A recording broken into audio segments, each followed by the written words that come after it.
છે। આવા ગાંધીજીનો આજે નિર્વાણ દિન છે ત્યારે RS કાલરિયા પ્રાથમિક શાળામાં ધોરણ 7 ગુજરાતી માધ્યમમાં અભ્યાસ કરતી તેજસ્વી વિદ્યાર્થીની ચિરંજીવી રાધા રાજીવ મહેતા, જેણે રાષ્ટ્રીય સ્તરની વક્તૃત્વ સ્પર્ધામાં માનવ સંસાધન મંત્રી શ્રી કપિલ સિબ્બલના હાથે ચંદ્રક મેળવેલ છે, તે એક નાનકડું વક્તવ્ય આપશે। વિષય છે જો મને ગાંધી મળે તો। પરમ શ્રદ્ધેય ગુરુજનો અને વડીલો, અપૂર્વ દૈદીપ્યમાન ચેતનાનો તાર રણજણે જાઉં હું એને શોધવા ને સ્વપ્ન સામું મળે। સાચે આમ જ બને કે ઉઘાડું અંતરની આંખો અને સામે મને ગાંધી મળે।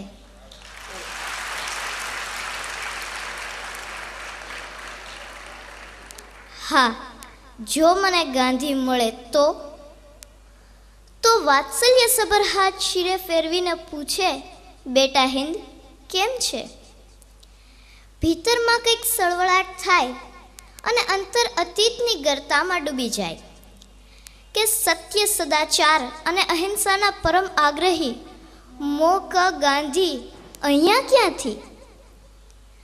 અંતરમાં ફરી વાચા ફૂટે અને બાપુ કહે, માં ભારત અને બાળકોની ખબર લેવા આવ્યો છું। જીવનભર સત્યનું આચરણ કર્યું ને તેની આ ફલશ્રુતિ છે કે ફરી એકવાર અહીંયા આવવા મળ્યું। પછી તે મારા હાથમાં પેલું જર્જરિત થયેલું 3 વાંદરાનું રમકડું જોઈને પૂછે, બેટા હજુ એ તું બાળક જ રહ્યો? હજુ રમકડાથી રમે છે? પણ બાપુ, એ મારું પ્રિય રમકડું છે। સાંભળીને ક્ષણભર હરખાઈ જાય। ચશ્માની તો હરાજી થઈ ગઈ, પણ ટેવ એટલે ખાલી નાક ઉપર પહેલી આંગળી મૂકીને કહે, મારું પણ એ પ્રિય રમકડું છે।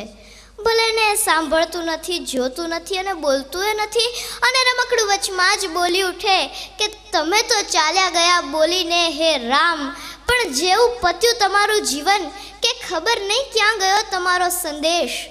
ગુલામ માનસ, અનૈતિકતા અને વિદેશી વસ્તુઓના વાયરાની જડ એવી તો ઊંડી ઉતરી ગઈ છે આ 63 વર્ષોમાં કે સત્ય, અહિંસા, સદાચાર અને સ્વદેશ પ્રેમ માટે તો તમારે એકડો જ ઘૂંટાવવો પડશે। માં ભારતની અદ્વિતીય સંસ્કૃતિ અને અનુપમ પ્રકૃતિની લહેરાતી કસુંબલ ચૂંદડીને તમારા જ કેટલાક બાળકોએ સ્વાર્થની કાંટાળી જાળીમાં ભેરવીને ચીથરે હાલ કરી નાખી છે। બાપુ, તમારી માં ભારતની આ અવદશા થઈ છે તમારા ગયા પછી।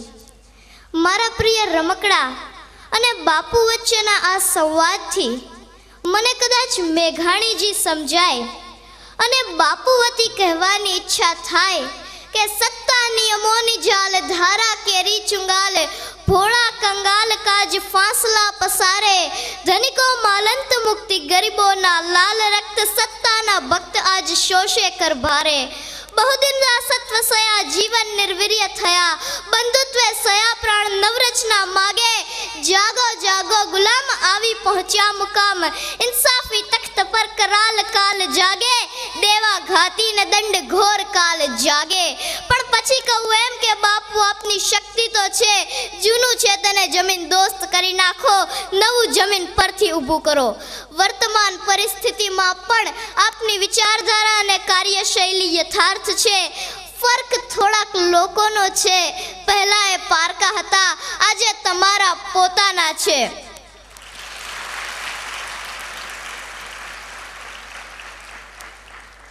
સમાજના નૈતિક પુનરુત્થાન માટે અને આઝાદ રાષ્ટ્રની આબાદી માટે ફરી એ જ નૈતિક મૂલ્યોની જરૂર છે જે આપે 1 સદી પહેલા આપ્યા હતા અને આજે મૃતપાય દશામાં કણસી રહ્યા છે। અને બાપુ 63 વર્ષની આ આખી યાત્રાનું એકમાત્ર સાક્ષી મારું આ પ્રિય રમકડું છે। પણ આવે વખતે બાપુ મને વધારે કશું ન કહેવા દેતા, પોતાના મોં પર પેલું કાયમનું બોખલું સ્મિત લાવીને એમ જ કહે, જ્યારે દીવો ધરે ન કોઈ, જ્યારે ઘન ઘોર તુફાની રાતે 12 વાસે તને જોઈ, ત્યારે આભની વીજે સળગી જઈને સૌનો દીવો એકલો થાને રે. તારી જો હક સુણી કોઈ ના આવે તો તું એકલો જાને રે, એકલો જાને, એકલો જાને, એકલો જાને રે. તારી જો હક સુણી કોઈ ના આવે તો તું એકલો જાને રે.